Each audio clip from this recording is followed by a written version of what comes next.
시청자 여러분 안녕하십니까. 지역 이슈를 속 시원히 풀어보는 헬로 이슈토크 시간입니다. 부천시가 지난 21일이죠. 새로 늘려 짓는 자원순환센터의 입지를 최종 결정 고시했습니다.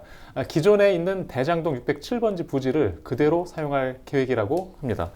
자, 지금까지 시간이 좀 오래 걸리기도 했는데요. 아직도 넘어야 할 문제들이 남아 있습니다. 또 현재까지 흘러온 이야기, 또 앞으로 풀어갈 이야기들을 좀 자세히 해보도록 하겠습니다. 오늘 함께할 두 분 소개합니다. 박찬희 부천시 의원과 정진욱 뉴스원 기자 나오셨습니다. 안녕하십니까? 안녕하십니까? 안녕하십니까? 예. 자, 지금 뭐 입지 후보지 세 곳을 선정해서 지난해 이제 설명회도 인접지자체들까지 했고 또 전략 환경 영향 평가도 거쳤고 결국엔 기존 부지가 뭐 여러 면에서 합리적이다. 뭐 이런 결론을 내린 것 같아요. 네. 자, 일단 그 이유를 좀 자세히 듣고 시작하겠습니다. 네. 이 부천시 같은 경우는 이제 21일이죠. 현재 이제 자원순환센터를 이제 결정을 했습니다. 이 자원순환 현대사업이 이 입지 관련돼서 이 주민 반대에 부딪히면 좀 단독 걸림 방식으로 선택을 했는데 부천시 전역에서 세 곳으로 했었죠. 그래서 압축된 입지 후보지 타당성 조사 결과 1순위가 이제 현 자원순환센터 부지로 확정이 된 겁니다. 점수는 88.3점으로 가장 높은 점수를 받았고, 또 두 번째로는 하수처장 동편 쪽인데 약 82점 정도 받았고, 그리고 세 번째는 고강동 이제 일대 쪽인데 약 78.5점을 받았습니다. 사회, 환경, 기술 그리고 경제 조건 등의 평가 항목에 포함돼서 평가를 했고, 어쨌든 이 나머지 후보지는 이 보상 비용 그리고 신규 기반 시설 구축 부담이 더해지고 또 기간도 길어지기 때문에 현재 자원순환센터로 결정한 것으로 보입니다. 당시에 이제 처음에 입지 선정을 하고 나서 시는 4월 1일부터 15일까지 입지 선정위원회를 통해 의견을 제출을 받았는데요. 그때 당시 의견 제출은 없었고 결국 시는 21일이죠. 현 자원순환센터로 결정을 했습니다. 네. 물론 뭐 고민과 뭐 여러 가지 검토가 필요했겠지만 저희가 좀 계획했던 것보다 시간이 좀 오래 걸렸어요. 그간에 뭐 어떤 일들이 있었을까요? 어쨌든 이 소각장애인 자체가 기피 시설이잖아요. 그래서 어쨌든 이 시는 좀 이렇게 법과 규정에 맞게 좀 꼼꼼하게 밟았던 것 같아요, 절차를. 그래서 입지 후보지 상승 조사하고 전략 환경 영향 평가를 하는 과정에서 많은 시간이 소요했다고 하고, 다시 시간을 거꾸로 가면은 2023년 8월에 이제 입지 선정위원회가 구성이 됐죠. 그래서 관련 법령에 따라 이제 부천시 전역을 대상으로 입지 후보 타성 조사를 했습니다. 그래서 총 12곳의 후보지를 도출했는데 이 폐기물 처리 시설법에 따라 학교 주변 200m 이내 주거적은 제외하기 때문에 이 적당 부지 계속 찾고 있었던 거예요. 그래서 결국에는 이 세 곳을 이제 1순위부터 3순위까지 선정을 했는데 이 입지 선정이니까 이제 전략 환경 영향 평가를 요구를 한 겁니다. 이곳에는 전략 환경 영향 평가를 한번 해봐라 이렇게 요구를 해서 요구를 진행했고 한강 또 한강 유역 환경청과 협의를 거쳐 1순위 후보지를 평가하고 2, 3순위는 대안 후보지를 포함해 이제 환경 영향 평가를 한 겁니다. 그래서 지금 현재 자원순환센터가 결정이 된 거고 앞으로도 또 전략 환경 영향 평가 또 1년 이상 또 해야 됩니다. 그렇기 때문에 시간은 좀 더 걸릴 것 같아 보입니다. 예. 그동안 뭐 그 자리에 오래 또 있어왔기 때문에 좀 이전을 사실 기대했던 시선도 적진 않았는데 그렇죠. 결과적으로 일단 자, 이 결과에 대해서 좀 어떻게 좀 평가를 해야 될까요? 뭐 객관적으로 여러 가지 절차를 통하고 기준들을 통해서 오랜 시간 환경 영향 평가도 하고 그런 이제 최선의 결과라고는 이야기하지만 지금 상황에서 최선이지만 그렇다고 해서 지금까지 인접에서 거주하셨던 주민들이나 분들께서 다 오케이를 하신 건 아니고요. 그러니까 말씀하신 대로 이제 의견을 수렴하는 기간이 있었지만 사실 시민들이 그 의견 수렴 기간이라는 거를 제대로 인지하고 자신들의 의견을 밝히는 거는 현실적으로 쉽지 않잖아요. 그러니까 앞으로의 과정, 이제 선정이 되고 나서 이 과정을 통해서 결과를 고시하고 나서 더 많은 분들이 알게 되실 거고 인접지역의 주민들에 대한 설득 과정은 입지가 선정됐다고 해서 이 과정이 정리됐다고 말씀드릴 수는 없을 것 같습니다. 여전히 불편해하시고 삶의 질에 대한 우려를 가지고 계시는 건 사실인 것 같습니다. 신도시가 들어서잖아요. 네. 예, 이제 그게 뭐 도시계획상 좀 걱정이 되기도 하는데 사실 뭐 발생지 처리 원칙의 시각에서 보면은 또 뭐 자연스럽기도 하겠지만 어쨌든 주민들이 좋아할 만한 일은 아니잖아요. 그럼요. 어떻게 보세요? 그렇죠. 이게 사실 이제 신도시라는 것 자체가 네. 신도시가 주는 이미지가 쾌적하고 굉장히 편안한 인프라를 갖고 있는 곳인데 혐오시설이라고까지 말할 수는 없지만 기피 시설인 건 명확하잖아요. 그래서 이제 국토부에서 이 사안을 확인 안 하고 이 결정을 했을 거라고 생각하진 않습니다.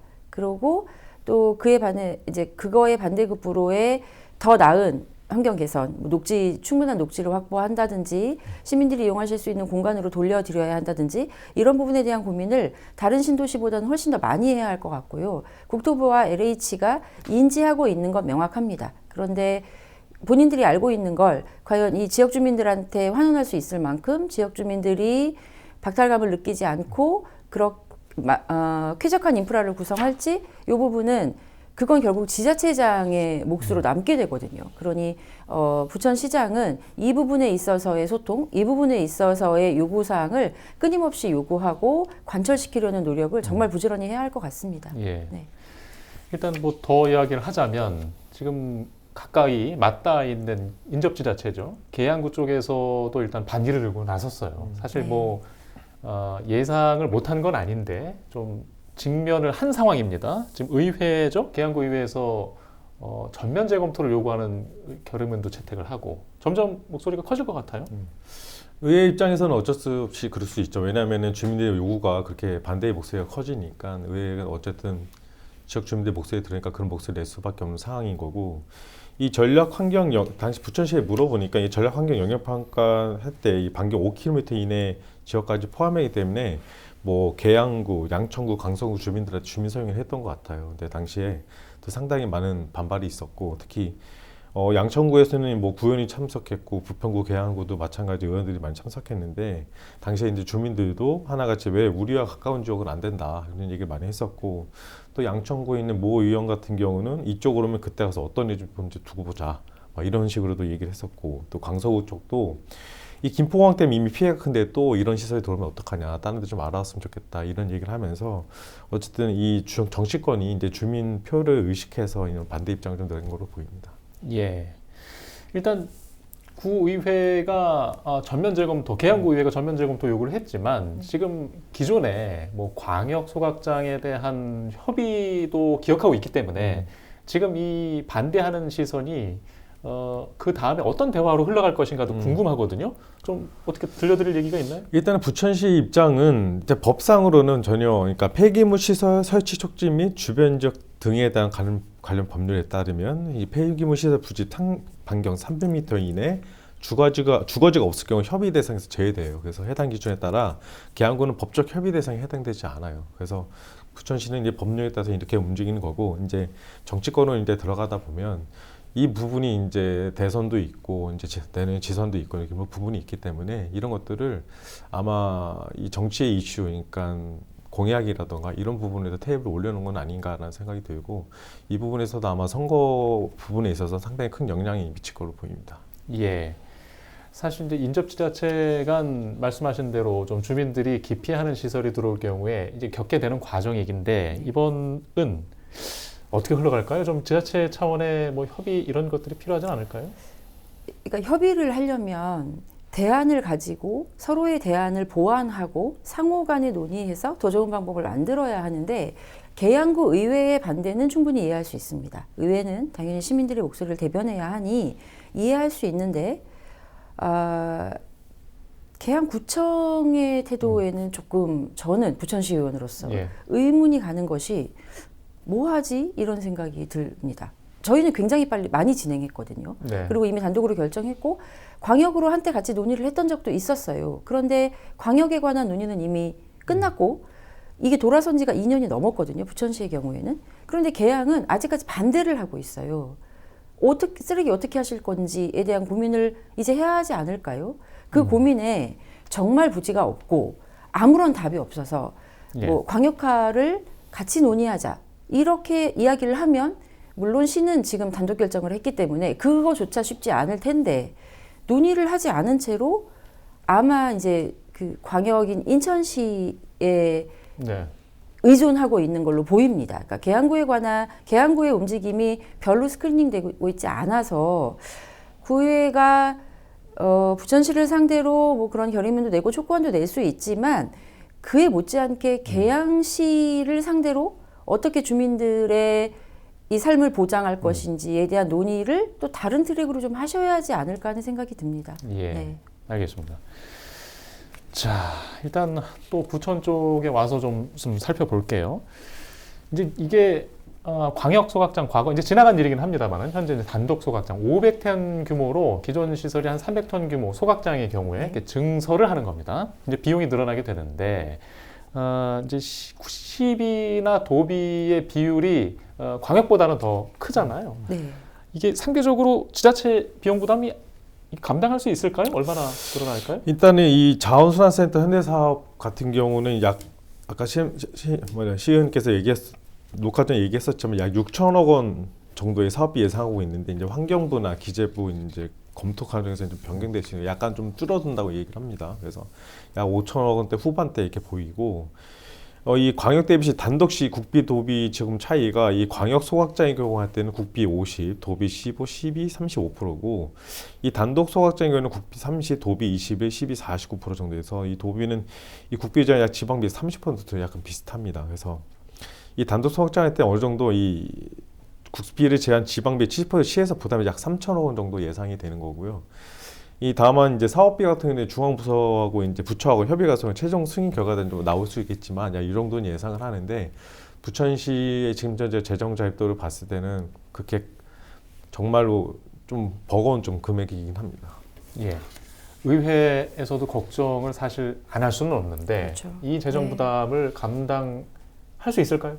늘 돈이 없는 부천시로 시작하기 때문에 쉬운 문제는 아니라고 생각이 들지만 예산이라는 것을 어디에 투입할 것인가는 늘 말씀드리지만 돈이 없는 게 아니라 쓸 돈이 없는 상황인 거거든요. 그러니까 어디에 우선순위를 두고 어떻게 예산을 집행하느냐가 결국은 이제 시의 발전 방향이 될 수 있는데 필수 시설이잖아요. 그래서 이 부분에 대한 예산은 당연히 확보를 해야 하고 또 이제 아까 기자님 3천억 말씀하셨는데 물론 이제 변동이 조금 있겠지만 그것이 한 번에 3천억을 투입해야 하는 것은 아니거든요. 지금부터 시작을 해도 아무런 문제가 없이 진행된다고 해도 2030년에 완공이 목표예요. 그러면 26, 27, 28, 29, 30, 5년이 남았잖아요. 5년 동안에 나눠서 이것을 예산을 투입하고 시의 재정 상황에 맞춰서 조금 이제 숨통이 트이는 해에는 조금 더 예산을 많이 투입하고 그렇게 편성을 하면 3천억이라는 돈이 적은 돈은 절대로 아니지만 그렇다고 시가 집행 못해서 이 시설을 광역으로 하거나 다른 대안을 찾거나 그럴 상황은 아니라고 봅니다. 네. 좀 우려하는 시선도 있죠. 그러니까 시의원께서 지금 얘기하신 게 5년 동안 돈이 많이 들어올 때도 있고 이렇게 얘기하시는데 그냥 그 기간에 돈이 들어온 게 어딘지 좀 궁금해요. 진짜로. 왜냐하면 시가 자체가 돈이 없어요. 그리고 그 시가 조심 있고 지금 일자리 경제까지 한번 좀 물어보니까 노인분들이 올해 한 9천 명 정도의 일자리도 지금 예산이 없어서 3천 명 정도를 일자리 못 주고 다른 데로 해서 돌리고 있는데 이 시 재정적으로 상당히 많이 안 좋거든요. 또 그러면서 좀 안팎으로 좀 바꿔서 공공의료 얘기도 나오고 있지 않습니까? 그러니까 이런 부분이 시가 그러니까 부천시 대장동 이제 하나 이제 개발 여러 곳씩 개발하면서 과연 어느 업체를 데리고 가냐 어쨌든 기업을 유치를 해야 되거든요. 이 부분에서 상당히 고민을 많이 해야 되고 만약 그것이 도와서 법인세나 여러 가지 부분이 해결이 된다면 당연히 말씀하신 대로 3천억은 못 못하겠습니다. 당연히 할 수 있는데 지금 시가는 계속 인구가 빠져나가고 있는 상황이에요. 그리고 기업들도 인근의 시흥이라던가 화성이라던가 어떤 본인들이 기업들이 일하기 좋은 곳으로 빠져나오고 있는 상황에서 부천시는 상당히 고민을 많이 해야 되는 시점입니다. 그러니까 표도 정치권에서는 표도 계산해야 되지만 정말로 부천시에서 어떻게 하는 것이 과연 시장 재정 자립도와 이 살림에 대해서 상당히 고민을 많이 해야 되는 부분이거든요. 그래서 저는 말씀드리지만 이 민주당이 그동안 정권에서 국회의원들이 그 전에 국회의원들과 합쳐서 13선입니다. 그분들이 그동안 무엇을 했는지에 대해서 다시 한번 물어보고 싶다는 거죠. 그리고 민주당에서는 어떻게 보면 이 민주당이 정권을 갖고 있는 그 당시에도 과연 어떤 것들을 했는지에 대해서 고민을 해봐야 되고 국민의힘도 마찬가지예요. 만약 그때 당시 야당이었으면 정확하게 지적을 하고 이 부분에서 정말로 부천 시민들에서 고민하고 얘기를 해야 되는 부분이거든요. 지금 시장님도 지금도 공약상을 내밀어 본인이 단독을 하겠다 얘기를 하셨지만 이 30년에 예언에 봐서 30년의 이제 주목입니다. 본인이 임기가 될 수도 있고 안 될 수도 있습니다. 근데 이 부분에서 정말로 고민을 많이 하셔야 되고 시민들에 대해서 정말 판단해서 부천시의회에서 어떻게 해야 되는지에 대해서 다시 한 번 더 제 3자 입장에서 한번 보시면은 답이 나올 거예요. 그래서 이 부분에 대해서 뭐 자기 지역구에서 주민들이 반대한다 이런 부분 보지 말고 다시 원점으로 돌아가서 봐야 된다고 생각합니다. 예. 근데 지금 말씀하신 것은 재정적 부담에 대해서 조금 다시 볼 필요가 있지 않느냐 뭐 이런 네. 시선에서 말씀하신 거고 일단 이전 부천시 정부하고 지금 현 정부는 분명히 이제 광역 소각장과 단독 소각장 입장이 달랐어요. 네, 예, 이제 지금은 단독 소각장으로 계획을 마련한 상황이고 네. 착공 직전에 와 있습니다. 네.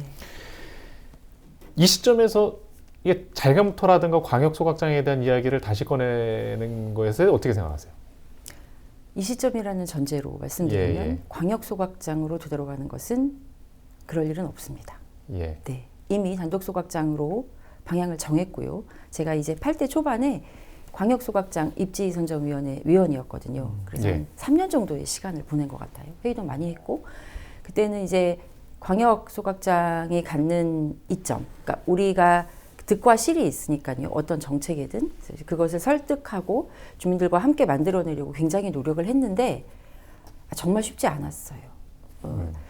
지금까지 거기에 있는 것도 서럽고 정말 생각하면 화가 나고 눈물이 나는데 예. 다른 지자체 쓰레기까지 끌어다가 우리한테 그러지 마라. 그러니까 이게 굉장히 뿌리 박혀 있는 정서였고 그것을 설득해내는 과정이 정말 쉽지 않았는데 또 마침 광역에서 도에서 지원할 수 있는 도비의 지원 근거, 도비의 지원 폭이 확대되고 이런 상황들이 정리되면서 단독 소각장으로 방침을 정한 것이거든요. 예. 광역으로 돌아갈 가능성은 지금으로서는 없다고 봅니다. 예. 뭐 여러 가지 뭐 감당할 수 이게 뭐 처리 용량이라든가 아니면 용도라든가 아니면 또 남은 착공에서 준공까지의 변수들 어떤 것들이 좀 있을까요? 일단은 뭐 재정 자립도에서 이 부분에서는 뭐 순차적으로 돈이 들어가는 거니까 한 번에 3천원이 들어가니까 풀릴 수 있는 문제라고 본다면 근데 정무정은 다시 라인으로 돌아간다면 이제 대선과 이제 이재명 어쨌든 지금 민주당 대표가 이제 전 대표죠. 이제 대선 후보 나왔고 만약에 당선이 된다면 계양구 출신이지 않습니까? 예. 그러면 계양구 목소리 들을 수밖에 없는 부분이 있고 그리고 조영희 시장도 같은 민주당으로서 그리고 만약 인천시장까지 만약 다 변화가 된다면 이 정부정을 봤을 때는 다시 돌아갈 수 있는 가능성도 저는 없다고 볼 수는 없다고 생각하고요. 그리고 김포시 같은 경우는 지금 고양하고 광역화를 지금 만들고 있지 않습니까? 추진하고 있는데 그쪽 주민들도 반대가 상당히 많은데 어쩔 수 없는 선택 그리고 어떻게 해야 되는 것이 더 효과적이고 정부 차원에서도 어느 정도 인센티브가 있다는 것을 봤을 때 이런 것도 다시 또 논의가 돼서 아까 처음에 제가 말씀드린 대로 이 선거판에 이제 시작이 되면 이 부분이 큰 변수로 작용할 것이고 과연 어떤 것이 이제 파워 게임이 어떻게 보면 볼 수도 있는 건데 이 부분에서는 아마 정치권에서도 다시 한번 논의가 돼서 이분이 많은 때 좀 물어봤습니다. 부천시 만약 광역화되면 어떻게 되니까 2023년으로 다시 거꾸로 돌려야 되고 입지 선정을 다시 또 해야 된다. 근데 부천시와 계양구 과연 어떻게 될 것이냐. 그때 되면 분명히 또 신도시에서 첫 삽이 들어갈 건데 과연 입지 선정이 어떻게 될지는 모르겠다. 현재에서는 그 답변이 그런 건데 여러 가지 변수가 좀 있습니다. 예. 박 의원님도 변수에 대한 이야기 혹시? 변수라는 것이 부천시장, 그러니까 지자체장의 기초단체장이 결정할 수 있는 변수는 아닌 것 같습니다. 그러니까 그 변수라는 것은 전체적으로 대한민국의 변화로 인해서 다른 선택지가 생긴다면 더 나은 선택지가 생긴다면 그 선택을 하겠죠. 그런데 지금 저는 이제 부천시의 입장만을 확인하고 있는 상황이고 제가 다른 시민들, 다른 시의 시민들의 삶에 영향을 미치는 발언을 할 수는 없는 거잖아요. 아까 기자님께서 지적하신 대로 굉장히 오랜 시간 동안 부천시에서 민주당이 정권을 가지고 있었는데 그 부분에 대한 반성을 해야 된다는 말씀에 깊이 공감하고 그런 결정을 하는 과정들에 있었던 사람 중에 하나로서도 일단 만족스럽지 않은 결과에 대해서 죄송하다는 말씀을 드리고요. 희망적인 변수가 생기길 바랍니다. 그래서 다른 더 논의를 할 수 있는 방법이 있으면 모두에게 다 좋은 방법을 찾을 수 있다면 지금 힘드신 주민들께도 조금 더 나은 결과를 만들어 드릴 수 있지 않을까 그런 희망을 가지고 있습니다. 예, 알겠습니다. 일단 그 착공이 다가오고 있는 상황에서 뭐 아직 그 반대 여론이라든가 그런 목소리들이 들려와서 저희가 좀 이런 시간을 한번 마련해 봤습니다. 혹 또 더 들려드릴 이야기가 생기면 꼭 찾아서 준비하도록 하겠습니다. 오늘은 일단 여기까지 얘기하시죠. 고맙습니다. 예. 이스토크 오늘 여기까지 하겠습니다. 시청해주신 여러분 고맙습니다.